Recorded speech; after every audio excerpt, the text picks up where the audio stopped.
Okey. Kita tengok lagi. Yang ketiga, wahai anakku, ketahuilah sesungguhnya dunia ini bagaikan lautan yang dalam, ramai manusia yang karam ke dalamnya. Jika engkau ingin selamat agar jangan karam, layarilah lautan itu dengan sampan yang bernama takwa. Isinya ialah iman dan layarnya adalah tawakal kepada Allah Subhanahu wa taala.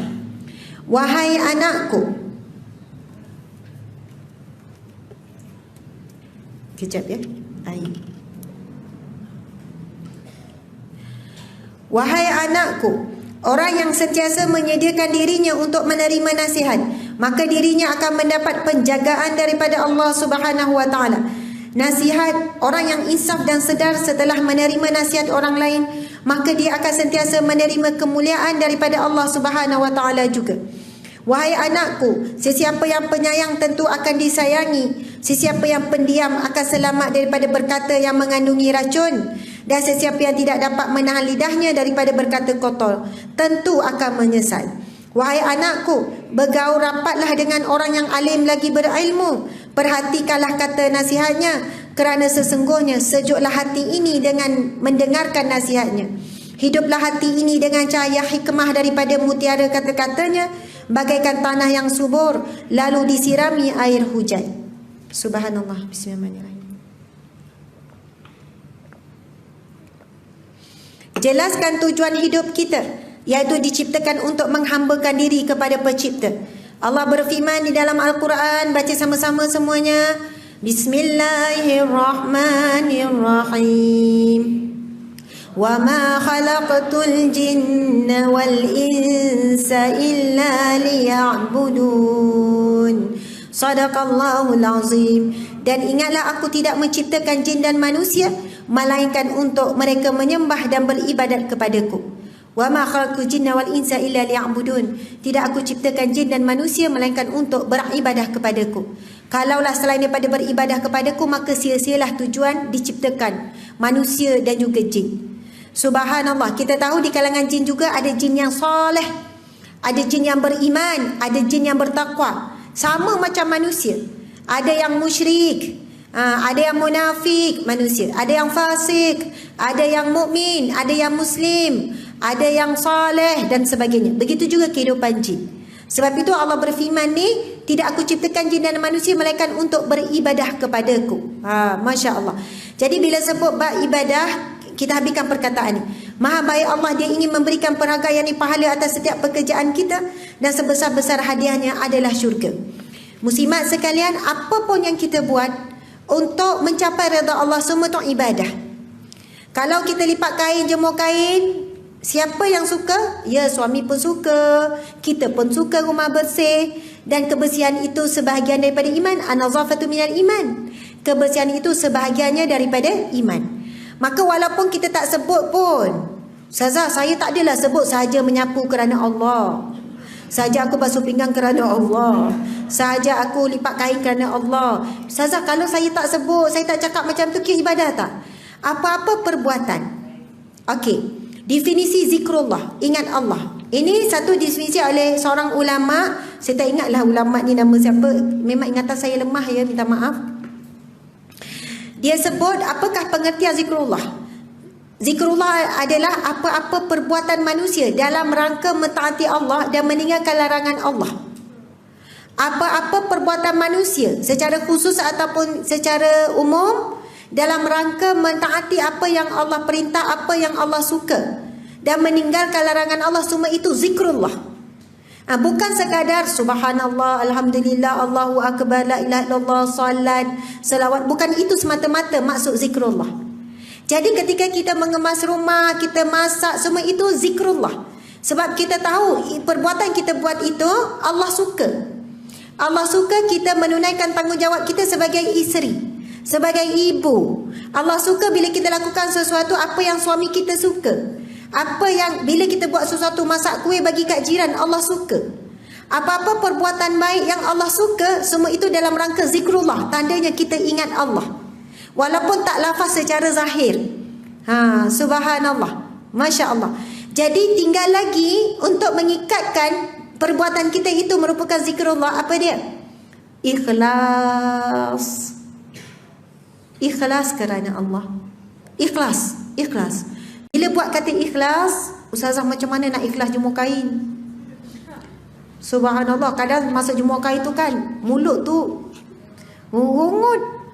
Sebab balik pada kuliah ustazah, saya dah pesan dekat, bukan saya pesan, saya haraplah suami jemur kain. Balik dia tak jemur ustazah. Jadi balik tu kan saya tanya, kenapa awak tak tolong jemur? Awak tak pesan? Lagi saya geram ustazah. Takkan semua benda nak pesan. Dia dah tua dah, tak boleh fikir sendiri ke? Ini kisah benar sebenarnya. Kisah benar, saya pernah cerita kan. Saya pernah cerita.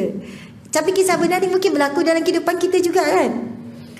Seorang makcik hajah ni kan, saya kuliah malam. Lepas tu saya jumpa dia malam kan, muka dia masam je. Dia bukan nak marah saya tahu. Lepas tu saya sajalah cungkil, cik kenapa muka macam marah kan? Muka macam goram ustazah, goram kat ni orang tua kat rumah tu. Saya kata, siapa orang tua kat rumah? Suami saya ustazah. Yolah sama-sama tua. Memang orang tua ni umur 50 lebih ke 60 lebih saya tak ingat. Tapi dia tak geram tu, tak panggil suami, panggil orang tua kan. Dia tak sedar dia tua juga kan. Orang tua kat rumah tu geram saya. Geram tu daripada bila makcik? Daripada pagi lagi ustazah geram. Dia punya geram tu kan dia sambung lagi. Lepas tu dia pun, saya bukan nak korek, nak suruh dia ngumpat ke apa. Sebenarnya nak bagi rungkai apa yang sepatutnya dia tak perlu geram sangat kan. Geram boleh sekejap-sekejap je lah, rugi.